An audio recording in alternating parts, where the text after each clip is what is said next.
External map sensor calibration. As the system can be connected to any map sensor with different specifications, each map sensor must be calibrated to work with the current system. In this example, we will use a map sensor from a BMW M2. It's been fitted into its own box and linked to our test boost supply. It is linked in parallel with the controller so we can compare readings.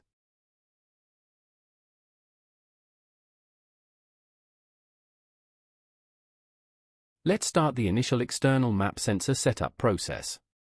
From the standard menu, hold the mode button down for 4 seconds to enter the system menu. Select input type and switch from boost to auxiliary. Then check that the auxiliary input type is set to map. The voltage offset is the voltage required to bring the voltage back to 0 when the pressure is 0.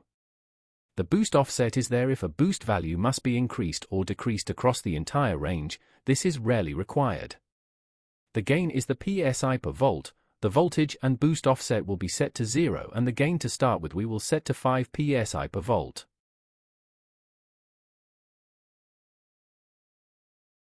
Let's look at the initial calibration data.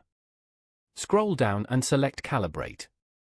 Here you will see the internal sensor at the top and the external map sensor at the bottom. Let's look closely at the internal map sensor data as this is fixed. The first reading is the actual output voltage of the internal sensor. The next is the adjusted voltage from the sensor's datasheet with subtracted half a volt. Then is the calculated PSI reading.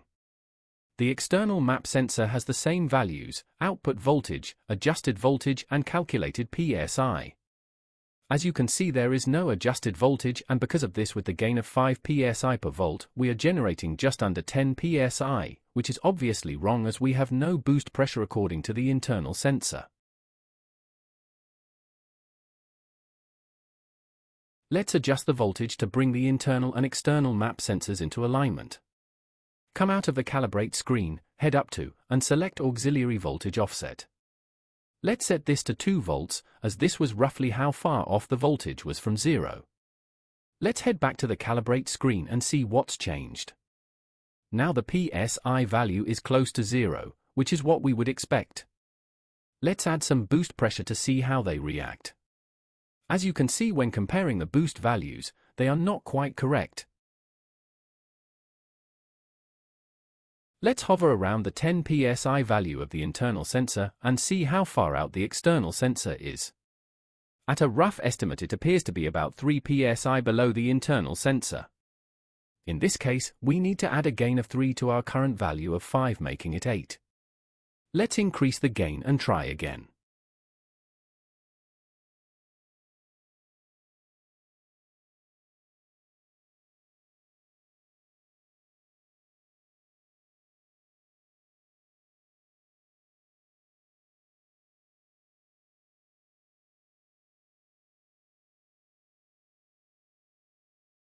That's very close indeed. It just needs to be increased by 1 increment, and it will be very close and usable. Let's set the gain to 8.25 and then have a final check.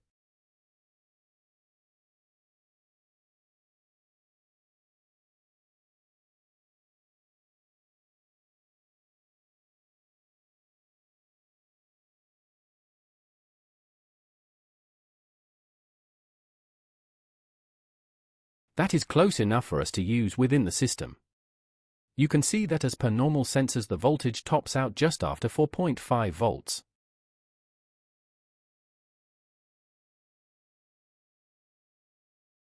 Let's look at the graph data we have generated and compare.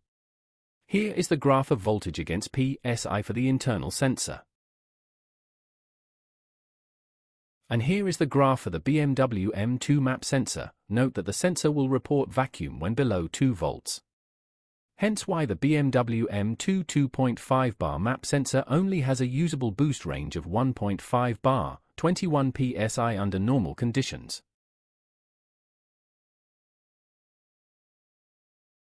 We will save this data within the manual and keep updating common map sensor data when they become available.